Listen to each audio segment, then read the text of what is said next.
Il existe des lieux que l'on traverse sans les voir et d'autres qui attendent patiemment que l'on s'arrête. Au cœur de la Guinée repose un miroir d'eau qui a longtemps gardé le silence, le lac Basikolo.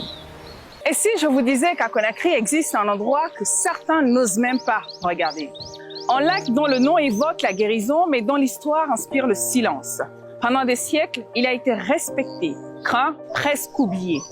Pourtant, aujourd'hui, ce lieu revient au centre des regards. Ce que vous allez découvrir, ce n'est pas simplement un paysage. C'est un secret, un symbole et une mémoire vivante. Bienvenue à Basikolo.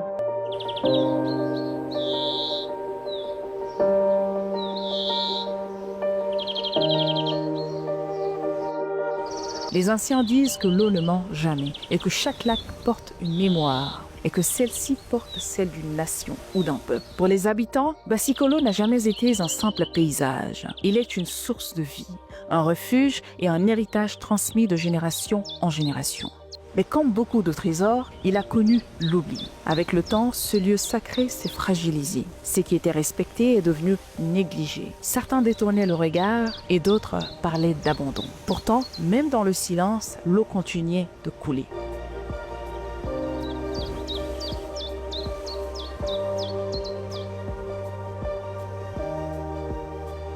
Dans la culture Baga, il existe une figure ancestrale, le Nimba. Le Nimba n'est pas seulement un masque. Il incarne la fertilité, la prospérité, la continuité de la vie. Il symbolise également la terre qui donne, la femme qui porte, la nature qui nourrit.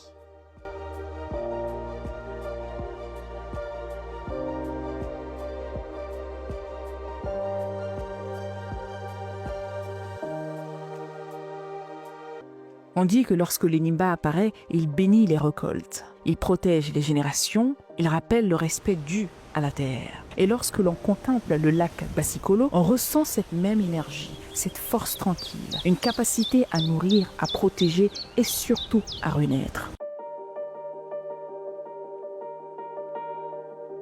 Pour comprendre la vision qui se dessine autour du lac Basikolo, nous donnons la parole à M. Kamara Moussa Moïse, ministre du Tourisme et de la Culture. À travers son intervention, il partage l'intention qui guide la valorisation de ce site et la place que Basikolo peut occuper dans le rayonnement culturel touristique de la Guinée. Écoutons sa vision. Basikolo repose sur une légende. Et la légende, ce sont des faits qui peuvent être déformés au fil du temps, mais qui reposent sur un fond réel. Donc, Basikolo repose sur une légende transmise de génération en génération grâce à la puissance de notre tradition orale. Alors, elle raconte que à l'époque, le cœur de la capitale, qui est Kaloum, le quartier où se trouve le lac appelé Tombo, eh bien, cette partie-là de la capitale était séparée de l'autre partie par un bras de mer. Et donc, les populations qui vivaient des deux côtés des rives devaient donc quotidiennement se déplacer. Et un vieux de la communauté Baga, qui est l'une des communautés installées donc au niveau des côtes maritimes, s'appelait Bassi. Eh bien, il était piroguier. Et c'est lui qui exerçait l'activité de traverser pour les populations des deux côtés des rives. Donc Bassi a fait longtemps cette activité et sous le poids de l'âge, il avait du mal à continuer à utiliser sa pirogue pour la traverser. Et donc il avait une démarche qui démontrait la fatigue, qui faisait de telle sorte que les gens apparentait cette démarche à celle du caméléon. Et le caméléon, en langue soussou, est appelé Kolo. Et donc, c'est la connexion entre Bassi, qui est son nom, et Kolo, qui a donné Basikolo. Et la légende raconte que, à la fin de sa vie, aux dernières heures de sa vie, il a décidé de former qu'un seul corps avec le bras de mer. Il s'est donc jeté dans les profondeurs de cette eau pour se transformer en une créature supranaturelle. Et donc, depuis lors, la légende n'a cessé de grandir jusqu'à nos jours pour continuer donc à faire vivre ce lac qui n'est donc pas seulement une partie de la mer coincée entre deux continents. Cet étang d'eau, ce lac, c'est un pan de notre patrimoine qui raconte notre histoire, qui raconte le vécu de la communauté Baga, mais au-delà même des populations de la ville de Conakry. Et donc, c'est un patrimoine qu'il fallait tout de suite valoriser pour sa sauvegarde, pour sa transmission aussi aux générations futures.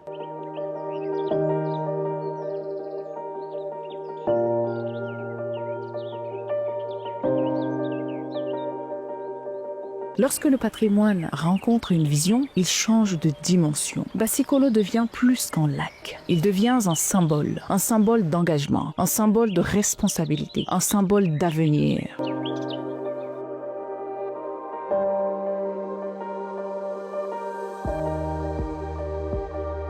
Au cours de ce documentaire, nous sommes allés à la rencontre de quelques habitants qui sont plus ou moins liés à ce lac Basikolo, qui nous ont fait le plaisir de nous raconter un tout petit peu l'histoire selon leur version du lac Basikolo et surtout leur perception vis-à-vis du changement de ce lac. Proprement dit, ce sont des êtres invisibles qui étaient en rapport avec la population. Et ce rapport-là, ma grand-mère, Mama Tombo, était entre cet être invisible et la population. Il fallait faire à sa demande quelques sacrifices. On immolait les animaux. Beaucoup de bœufs. J'ai trouvé mes grands-parents faire ça au palais du peuple ici. Celui qui ne croit pas, je le dis à haute et intelligible voix, il peut venir au-delà de 23 heures derrière le palais du peuple. Tous les enfants de Conakry 1 se sentaient protégés à travers Basikolo et la dame qui s'appelait Mama Tombo. Donc, dans le sport, dans la culture, tout le monde était sous la couverture de Basikolo. Après la compétition, parce qu'il y a des parties où on demande les gens, à la population, de faire les sacrifices. Il y a une partie spécialement sur la scène, pendant le spectacle, il y a un vieux qui sort en boubou rouge, il va vers le baobab, il prend les renseignements, après il vient transmettre ça à la population en leur disant que Basikolo nous a dit cette fois-ci, il faut faire ce sacrifice, il faut faire ça, il faut faire ça. Cette fois-ci, vous allez faire beaucoup de records, beaucoup de chances en priant pour les femmes, ceux qui n'ont pas eu d'enfants. Cette fois-ci, vous aurez beaucoup d'enfants. 95%, toutes les femmes étaient tombées enceintes parce que sous la demande de la vieille, en transmettant la commission de Basikolo.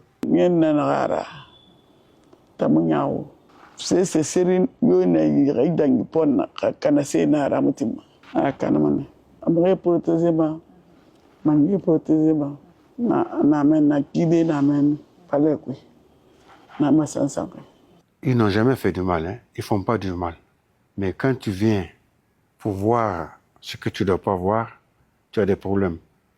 Et jusque-là, au moment où je vous parle, aucun natif de ce quartier n'a eu des problèmes avec ces êtres invisibles. Bon, il y a un changement avec le temps.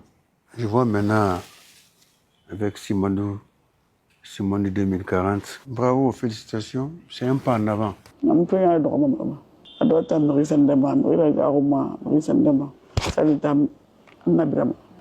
Alors, c'est autre chose. Mais je reviens seulement. La bombe de Nakri Sende. Le Luma Ben Kuyan, femme. C'est d'abord l'air de Togo. Nous Moubarfa, moi, mon gagné. Gagné à faire sous Nida. Tenderabe. Et nous, ma cancamana qui est ça. Et n'amène et ma rafi. On parle de Bourmane. Parce que yo, yo, Basikolo yo,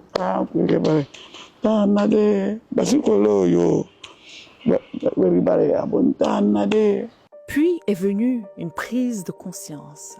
L'idée que ce lieu ne pouvait pas rester dans l'ombre et que l'histoire méritait d'être restaurée et que sa beauté méritait surtout d'être révélée. Une décision fut prise, redonner au lac sa dignité, le nettoyer, le valoriser, le positionner comme un patrimoine vivant. Derrière chaque renaissance, il y a une vision et cette vision transforme les lieux oubliés en projets d'avenir. Grâce à la vision du président de la République, son Excellence Mamadi Doumbouya, il était donc important d'engager des travaux ici pour non seulement sa sauvegarde, mais aussi sa valorisation pour une transmission aux générations futures. Ce lac, avant l'arrivée du président de la République au pouvoir, ressemblait à un dépotoir d'ordures. C'était un endroit extrêmement insalubre qui, de par sa position, dégageait donc un tableau sombre du prestige de la ville de Conakry. Et donc, il était nécessaire, au regard de son emplacement géographique, de faire de telle sorte que ce lac puisse être l'une des cartes postales de la capitale. Et cela a vu le jour grâce à l'initiative présidentielle, le branding national. Cette initiative vise 3 objectifs principaux. Faire de telle sorte que la culture guinéenne soit connue, ici et au-delà des frontières de notre pays, faire la promotion du tourisme, parce que nous regorgeons de sites touristiques époustouflants, et faire de la Guinée un pays où l'investissement est promu, grâce à l'attractivité de nos différents côtes, et aussi permettre que le narratif sur la Guinée puisse changer à travers cela. Donc le branding national a permis la naissance de ce projet-là, piloté par le ministre directeur de cabinet de la présidence, M. Djiba Diakité, qui a commencé l'application en termes d'infrastructure du branding national par la plage Kamaen et ensuite le lac Bassi-Kolo. Voilà. Et aujourd'hui, quand vous avez parlé d'une histoire qui est rattachée en fait à ce lac, est-ce que vous pouvez me parler un petit peu en profondeur de l'histoire, sincèrement, qui se rattache? Parce que nous, les Africains, nous adorons bien naturellement les mythes. Il y a toujours un mythe qui est attaché à nos histoires, à nos endroits et tout ce qui s'ensuit. Je vous ai expliqué que la légende du vieux Bassi, par déformation linguistique qui est devenu Bassi-Kolo, il est issu de la communauté Baga. Cette communauté a quitté les hautes terres de la Moyenne Guinée, du Fouta Djallon, pour venir au niveau des marécages côtiers. Et cette communauté a une culture qui est plurielle et qui est assez riche. Et la Nimba, le masque que vous voyez, qui s'appelait initialement Yamba, il faut dire qu'il y a plusieurs appellations. Demba pour certains, Nimba par le brassage, par les contacts avec les Occidentaux, c'est vraiment l'appellation qui est la plus connue. Et donc, cette Nimba est issue de la culture Baga. Et elle a été sculptée pour la première fois dans un petit village qu'on appelle Binaré. Ça, c'est du côté de la sous-préfecture de Kamsar. Et ce masque symbolise les traits caractéristiques d'une déesse. Une déesse avec 2 seins tombants. Et ces 2 seins représentent un peu la femme nourricière. Et vous avez également un crâne et 4 membres. Et donc, ce masque, au début, c'était un masque sacré qu'on sortait lors des rites, qui étaient dans la forêt sacrée, lors des funérailles, et qu'on sortait aussi lors des cultures, des récoltes et tout ça, parce que c'est un masque qui régulait le cycle agraire au niveau de la communauté Baga. Donc, avant les sémailles, avant la récolte, ce masque donc sortait. C'est aussi un masque qu'on sortait lorsque les doyens du 3e âge regagnaient leur dernière demeure pour les accompagner afin qu'ils aient un repos éternel. C'était un masque aussi qui sortait pour accompagner les femmes enceintes, pour leur permettre d'accoucher dans de bonnes conditions et aussi pour permettre à celles qui ont des difficultés à tomber enceinte d'avoir des enfants. Donc c'est un masque qui jouait plusieurs rôles dans la société, dans la communauté Baga. Et donc il n'a pas perdu son côté, je dirais, sa sacralité, mais aujourd'hui c'est devenu un masque qui sort beaucoup plus à l'occasion des festivités de réjouissance. Au fil des années, il s'est imposé, parce que la Guinée regorge de plusieurs masques, mais au fil des années, de façon naturelle, il s'est imposé comme étant l'un des masques de la Guinée les plus connus. On le retrouve dans de grands musées, au musée de Kimberley, au niveau du British Museum, on retrouve également cela. Et il y a des collections privées de ce masque qui sont également entre les mains de grandes célébrités de ce monde. Et donc, aujourd'hui, il aussi est le symbole de la communication institutionnel de la République de Guinée. C'est ce masque-là qui est plaqué au niveau du logo du branding national avec l'écriture Guinée. Pour vous dire que la Nimba a cessé d'être une propriété de la communauté Baga pour devenir aujourd'hui un symbole national. C'est une grande opportunité d'emploi, de formation pour les jeunes. Ici, travailleront plusieurs jeunes Guinéens qui vont faire beaucoup d'activités.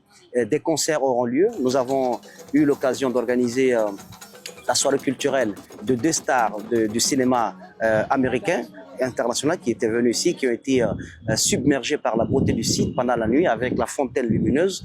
Et donc ici, il y aura des formations, il y aura des restaurants, il y aura un musée qui va raconter l'histoire de la communauté Baga et l'histoire du développement de la presqu'île de Kaloum. Et ici, il y aura également un réceptif qui va accueillir plusieurs rencontres. Tout ça pour dire que quand on a la volonté, quand on a un leader à la tête du pays, on a la possibilité de transformer des endroits laissés à l'abandon, mais riches en histoire, en véritable occasion de développement.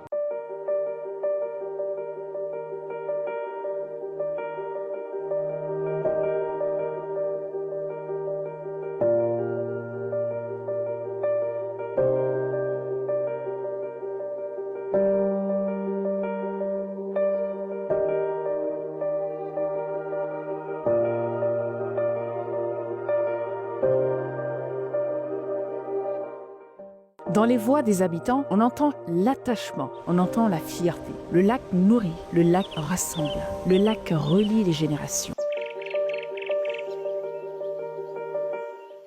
Il n'a jamais cessé d'appartenir à son peuple. Il attendait simplement qu'on lui rende justice.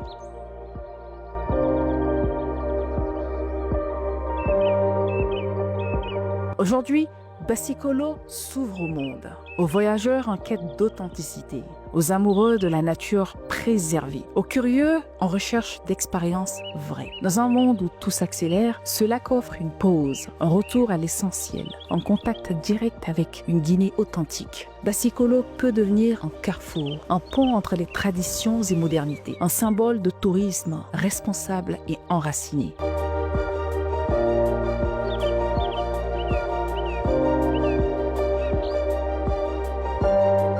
Sous l'impulsion du ministre Diba Diakité, ce projet a été engagé pour inscrire le lac Bassi-Kolo dans une dynamique de valorisation durable du patrimoine naturel guinéen, tout en renforçant son rôle culturel, économique et touristique pour les générations à venir.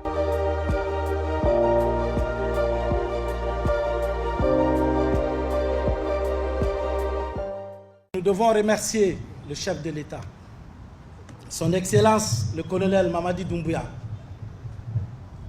pour sa vision, sa volonté ferme de bâtir des édifices dans l'intérêt du peuple souverain de Guinée. Mais également que je rends hommage à nos ancêtres, aux femmes, aux hommes et aux enfants de Kaloum, d'avoir préservé ce bijou du lac Bassi-Kolo avec beaucoup de valeurs, beaucoup d'histoires qui, de mon point de vue, nous devons tous contribuer à préserver.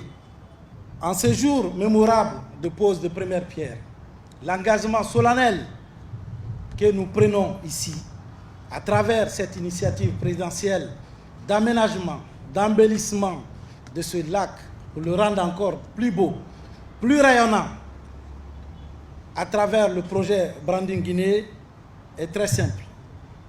Nous nous engageons de façon très ferme à faire rayonner le nom du Bassi-Kolo dans toute la Guinée, mais au-delà, dans le monde entier. Il faudrait savoir que ce lac se trouve dans une zone de projet d'intérêt national, au même titre que juste le projet à côté, qui est le projet de parc des citoyens de Conakry, qui, probablement, vous le savez, où les partenaires du projet Simandou sont en train d'aménager, mais également le projet du parc Kamayen Plage, qui se trouve aussi dans le même décret de projet d'intérêt national. Et à partir de ce lac, nous avons l'ambition également de créer un pont végétalisé qui va permettre de rejoindre le parc des citoyens.